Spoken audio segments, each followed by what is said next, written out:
Tapi dari sisi pekerja gini, mereka yang tidak dikembalikan haknya, itu yang jadi concern kita juga. Sebelum kemudian orang kan mikirnya gini, wah jangan dong, mereka aja yang udah lebih dulu bertahun-tahun ikut tapera aja duitnya nggak balik. Gimana kita nih yang belum mulai nih 2027? Boleh dong ada kekhawatiran itu. Betul. Kalau menurut Mbak Yenti sendiri, problemnya sebetulnya ada di mana sih? Kenapa itu bisa nggak balik? Oh, bisa nggak balik. Jadi saya kebetulan juga baca ya laporan keuangannya BP Tapera ya.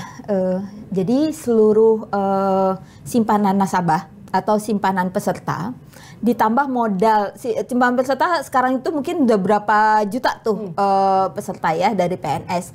Dulu pemerintah udah ngasih APBN udah mengeluarkan di awal di 2018 itu 2,5 triliun untuk modal awalnya Tapera.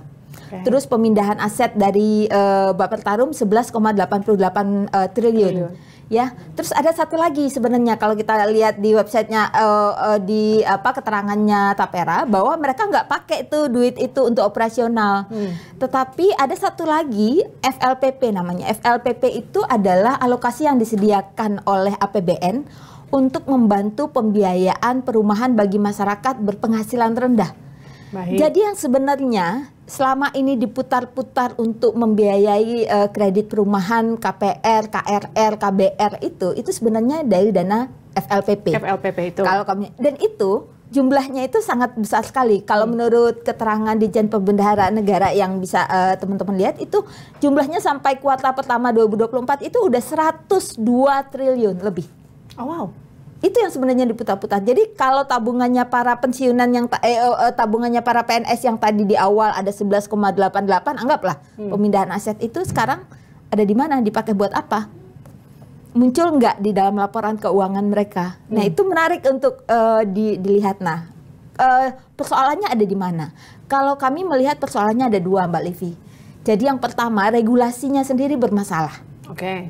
Yang kedua itu BP Taperanya sendiri bermasalah.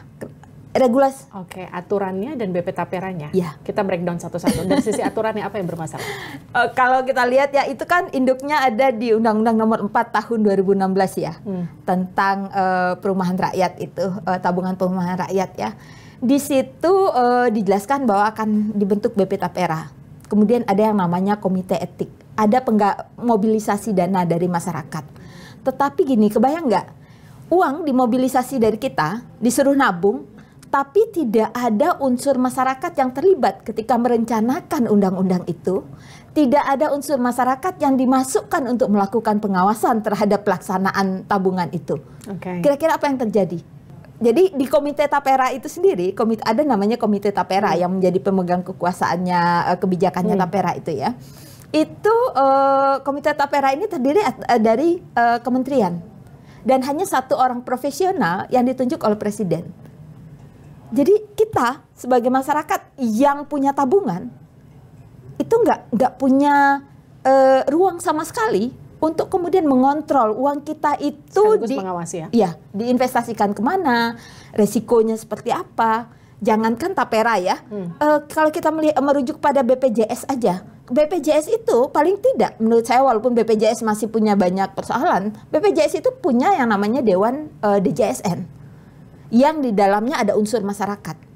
Tetapi kalau Tapera ini nggak ada sama sekali gitu loh.